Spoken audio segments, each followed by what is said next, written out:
Bonjour Lionel pour la chaîne Cycle GP pour une nouvelle vidéo donc consacrée aujourd'hui au plus jeune pilote à avoir signé un podium en MotoGP. Donc il s'agit de Ivan Palazzese, pilote italo-vénézuélien, donc mort il y a un peu plus de 32 ans lors du Grand Prix d'Hockenheim. Donc c'est un coureur qui a connu une fin tragique, on va dire, sur un accident qui est franchement un accident qui aurait pu être totalement évitable. Pas forcément, mais les conséquences qui auraient pu être évitables, en fait, c'est un gros cafouille. Ça a été aggravé par un gros cafouillage dans son cas. Voilà. Donc, Ivan Palazzese, effectivement, c'est un pilote donc, qui est né en Italie sur la côte adriatique, donc dans les Abruzzes. Qui est né donc dans les Abruzzes, qui immigre très tôt à l'âge de 2 ans au Venezuela avec ses parents.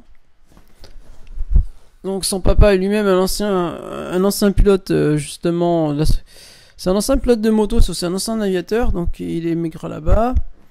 Donc voilà, il a une enfance et en fait il s'intéresserait tout au sport mécanique puisqu'il débute par le karting. Il est pas si mauvais, mais il décide de passer à la moto à l'âge de 13 ans. Donc à 13 ans, à 13 ans, ça devient un des plus jeunes participants à une course de niveau continental. Et c'est déjà un très bon pilote. Il gagne pas mal de grands prix. En fait, c'est un pilote qui va être en concurrence avec toute cette génération dorée de la moto vénézuélienne, c'est-à-dire avec notamment son ami Aldo Nannini, justement, qui lui servira un peu pour être d'aiguillon, mais également donc Lavado. Carlos Lavado également, les frères Lavado, Chichoto, ouais, donc toute une vraie génération. Cette génération, effectivement, qui a eu des champions du monde là-bas, donc ouais, qui a aussi amené un grand prix, notamment grâce donc à, effectivement, donc à leur mécène, puisque donc cette génération, en fait, c'est surtout dû à un mécène, en fait, c'est-à-dire qu'en fait, ils ont vraiment eu un mécène, en fait, qui est lui-même italien, donc Andrea Ippolito, justement, qui était italien, qui était membre de la FIM, qui était un membre influent de la FIM, qui donc a créé ce Grand Prix du Venezuela. Et donc à l'occasion du premier Grand Prix du Venezuela, donc Palazzese, qui a tout juste l'âge pour s'engager donc en championnat du monde, c'est-à-dire 15 ans, s'engage sur ce Grand Prix et au terme d'une très belle course, signe une 3ème place. Donc un premier podium à 15 ans, 2 mois et 18 jours, c'est-à-dire le record. Et un record qui sera sans doute jamais battu, puisque sauf si un pilote de CEV monte en Moto 3, gagne à 13 ans et arrive effectivement à reproduire le même résultat, mais ni Marc Marquez, ni Jorge Lorenzo, ni Cananchu ont réussi à battre ce record. Ils se sont approchés mais ils ne se sont pas battus. Donc ensuite, la suite de sa carrière va être un peu plus compliquée et ça sera un peu plus en dents de scie. Donc il retourne au Venezuela, pendant 2-3 ans il continue à courir comme ça en local, donc au Venezuela là-bas, notamment après en 78, son meilleur ami, donc Nannini se tue en Grand Prix, donc voilà. Mais il continue justement pour son ami en motivation, et en 1980, il accède enfin au Mondial 125 de manière beaucoup plus régulière. Et il se montre plus régulier déjà, il commence à signer quelques podiums, de temps en temps il signe quelques podiums au volant de Morbidelli, donc de Moto Morbidelli. Voilà, donc il réussit. Ensuite, peu à peu il monte, il va terminer souvent autour de la 7, 10e place du championnat, sauf en 1982 où il va terminer 3ème du championnat et meilleur vénézuélien au sein de ce championnat 125. Avec donc 2 victoires notamment à Anderstorp en Suède, puis 15 jours plus tard Imatra pour la dernière course qui s'est courue à Imatra en 125. Donc il termine 3ème du championnat, il termine derrière Angel Nieto notamment et Lorenzzini. Donc il s'affirme, et l'année suivante justement Andrea Ippolito, donc ça sera la dernière décision, décide d'intégrer le jeune Palazzese au sein de son équipe, donc Venemotos, qui est l'équipe officielle des Vénézuéliens et une équipe phare, puisque c'est l'équipe de Lavado qui vient d'être champion du monde, notamment, au sein du championnat. C'est une saison, comme je vous l'expliquais, qui est un peu plus compliquée puisqu'il sera un podium à Assen. Mais ça sera une saison qui sera globalement compliquée. Assen, le jour où Uncini se fait percuter par Garner notamment. Ouais, donc c'est un Grand Prix aussi particulier. Et ensuite, justement, donc malheureusement, Andrea Ippolito fait une crise cardiaque peu de temps après, dont il décédera début 84 finalement. Donc ça coupe les ailes à l'équipe Venemotos, d'autant qu'en plus les motos sont pas bonnes, leurs motos fournies sont vraiment des mauvais matériels, donc avec du mauvais matériel il peut pas réussir grand chose, de temps en temps il glane quelques points, mais il réussit peu de trucs. Lavado justement, effectivement, tentera de se battre et réussira pas une mauvaise saison, mais 84 ce sera pas une année de titre pour lui, en 250 notamment. Ensuite donc il décide de se tourner vers le Superbike, donc lancer du Superbike, c'est-à-dire la Formule TT1. Donc il se tourne vers le lancer du Superbike dont il est champion en 1987, tout en courant de manière épisodique sans grand résultat d'ailleurs en 250. Et justement donc ce titre en Superbike justement lui permet d'intégrer en 1989 l'équipe Aprilia. Donc l'équipe Apri. Donc Aprilia effectivement cherche à renouveler ses pilotes, donc renouvelle ses pilotes, recrute Didier de Rodriguez comme premier pilote pour les victoires, et pour le former puisqu'il a encore que 27 ans à ce moment-là, Ivan Palazzese comme jeune équipier derrière. Donc Palazzese débute pas trop mal ses saisons 89, puisqu'il, hormis au Grand Prix d'Australie, donc Grand Prix du Japon il est forfait, mais Grand Prix d'Australie il marche pas trop mal, même s'il est pas dans les points, voilà. Et ensuite, progressivement, il va progresser.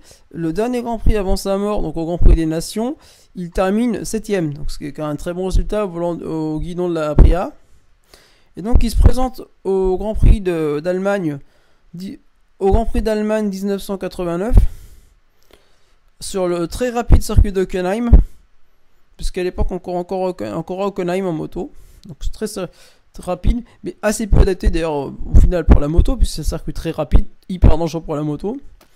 Et ce jour-là, on va malheureusement le vérifier, ce jour-là, malheureusement. Donc il se qualifie en milieu de grille, puisqu'on a quasiment 40 pilotes engagés. Donc il se qualifie en milieu de grille, il se qualifie, Palazzese. Il réalise pas un mauvais départ. Il se place pas trop mal, il se place dans cette longue ligne droite où la Aprilia se débrouille pas trop, où la Aprilia se débrouille pas mal. Lorsque, à la fin du premier tour, devant lui, donc, Andreas Preining, lui aussi sur une Aprilia, donc qualifié 13ème, soudainement serre le moteur de son moteur serre dans l'épingle du circuit dans le stadium. Donc la moto Preining s'arrête en catastrophe au milieu de la piste avec une moto motorbquet.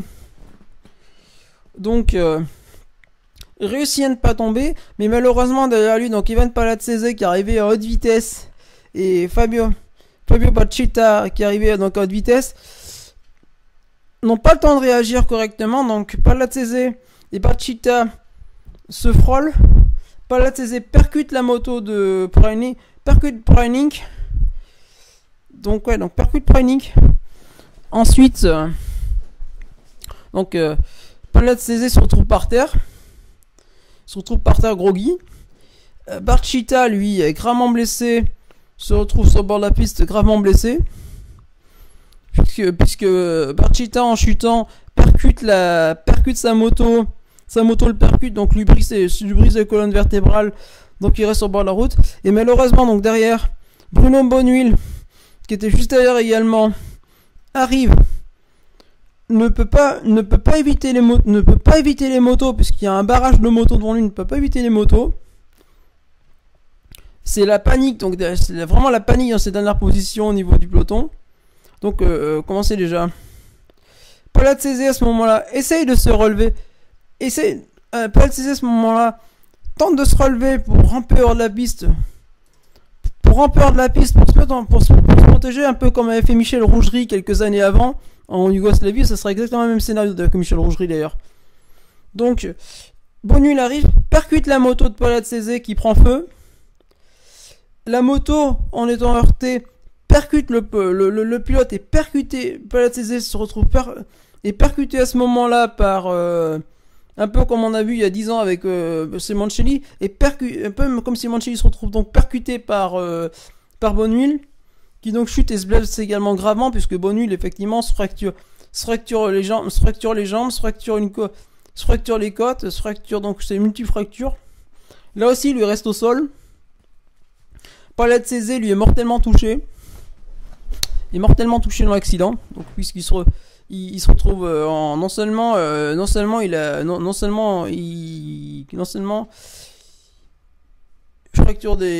multifracture aux côtes, mais également donc là au niveau de la nuque également, donc il gît au milieu de la piste. Et là, à ce moment-là, on s'attend à voir un drapeau rouge, mais aucun drapeau rouge n'est déployé. On a juste des commissaires complètement paniqués. On a des commissaires et des mécaniciens qui étaient pas loin, complètement paniqués, qui arrivent pour essayer d'aider tout le monde. Ouais, pour essayer d'aider tout le monde, en fait, justement, voilà. Et là, on a Virgilio Ferrari donc qui arrive, qui lui avait déjà été confronté à ce genre d'accident, notamment en 84 quand il avait mené la grève à Spa. Donc Ferrari, qui a de bonnes notions de secourisme, arrive, commence à pratiquer un massage cardiaque auprès de Palatese, une réanimation, donc tente de réanimer Palatese. Après l'avoir tiré avec quelques commissaires hors de la piste pour laisser le réanimer, voilà. Mais malheureusement, ce qui arrive, donc, et là, c'est vraiment là effectivement le cœur du problème ici. Donc, on s'attendrait effectivement à avoir le drapeau rouge pour que les médecins puissent intervenir avec les ambulances et les ambulances, voilà, tout ce qu'il faudrait. Donc avoir vraiment, mais non. En fait, il y a rien du tout qui se passe. Les concurrents ont entamé leur second tour. Et comme donc effectivement le soulignait l'Express à l'époque, ouais, donc c'est un drame mortel, c'est un scandale à Hockenheim effectivement. Donc Palatese il recevait, pendant que Palatese recevait les premiers soins par les secouristes, d'autres pilotes circulaient à grande vitesse à côté du site de l'accident. La course a été arrêtée trop tard, c'était exactement ça en fait. En fait, ce qui se passe en fait, c'est que tout simplement donc les premiers pilotes déboulent. On a Shimizu et Ponce on a Shimizu et Kadouche qui s'accrochent, qui chutent, qui provoquent un suraccident à ce moment-là. Et là, seulement à ce moment-là, on a donc un drapeau rouge le drapeau rouge qui est déployé. Il a quand même fallu 2 accidents, quand même, un mort, 2 accidents, 2 blessés graves pour que la course soit arrêtée. Voilà. C'est en gros, c'est vraiment c'est pas ça sera pas c'est ce qui va notamment ce qui va conduire à l'abandon du circuit de Hockenheim notamment. Puisqu'on aura encore un nouvel accident en 94, c'est ce qui va conduire au circuit de Hockenheim, puisque le circuit de Hockenheim pour la moto il est inadapté. Les ambulances mettent trop de temps à arriver, les ordres dans la forêt passent pas, donc si jamais il y a un drapeau rouge, il peut pas communiquer par radio pour demander un drapeau en moto pour demander le drapeau rouge, l'arrêt de la course au drapeau rouge. Voilà, donc c'est-à-dire qu'en fait, ce circuit est inadapté. Et malheureusement, concernant ces scénarios-là, il faudra encore l'année suivante, malgré qu'on ait eu en début d'année un scénario similaire avec Bubba Schobert qui s'est gravement blessé à Laguna Seca, il faudra donc attendre l'année suivante et l'accident de Reinhold Roth pour enfin qu'on prenne conscience de ce genre de problème. Parce que Reinhold Roth, il sera victime d'un accident similaire, sentira vivant, gravement handicapé, mais vivant, voilà. Donc c'est grave. C'est comme explique effectivement le manager de Palatese, justement, à ce moment-là, comme il expliquait justement à El País, il y a une négligence de la part de l'organisateur à ne pas arrêter rapidement la course, étant donné la gravité de l'accident. Au lieu de suspendre immédiatement la course, la direction et les commissaires ont montré des drapeaux jaunes en disant que le spectacle devait continuer. Voilà. Et donc concernant ensuite donc les protagonistes de l'accident hors Palatese, donc Barchita lui devra arrêter sa carrière parce que même si effectivement il n'est pas paralysé, il devra arrêter sa carrière parce que l'accident est trop de conséquences. Barchita depuis est devenu un manager très connu dans le monde du MotoGP, notamment c'est le manager Roberto Rolfo, d'autres pilotes assez connus. Virgilio Ferrari est devenu l'assistant de Fausto Gresini au sein de l'équipe au sein de l'équipe Gresini notamment, il a une équipe de moto, donc il manage plusieurs pilotes également. Parce que Virgilio Ferrari, lui, l'a arrêté, il était dégoûté. Ça l'a dégoûté, ça a fini de dégoûter du MotoGP.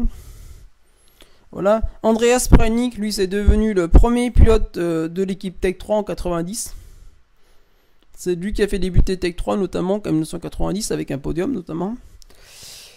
Et enfin, donc Bruno Bonnehuile, lui, Bruno Bonnehuile, effectivement, qui était déjà un grand spécialiste de l'endurance, il a continué donc en endurance. Voilà, il a continué avec un beau palmarès en endurance, quelques petites places en Grand Prix, avant de finalement se tuer lors d'une épreuve sur circuit en ville à Macao en 2005. Ces événements donc occultent également donc un autre fait. Le fait donc ce jour-là, Talo Lini, la pilote finlandaise en 125, marque des points, égale la meilleure performance d'une femme au Grand Prix, puisque bon, Taro Lini, c'est la meilleure femme pilote avec Tomo Higata de l'histoire du GP. Voilà, donc ça occulte un événement qui aurait pu être en faire parler d'une autre manière. C'est cette suite d'événements. Donc pensez à vous abonner, mettre des pouces bleus, mettre quelques commentaires aussi, ça m'aidera aussi pas mal, notamment là au niveau du son. Vous voyez, j'essaie d'améliorer un petit peu tout ça, monter un peu mieux, monter un peu plus meilleur, un peu plus professionnel. Voilà. Donc c'était Lionel de la chaîne Cyclo GP, au revoir et bonne soirée.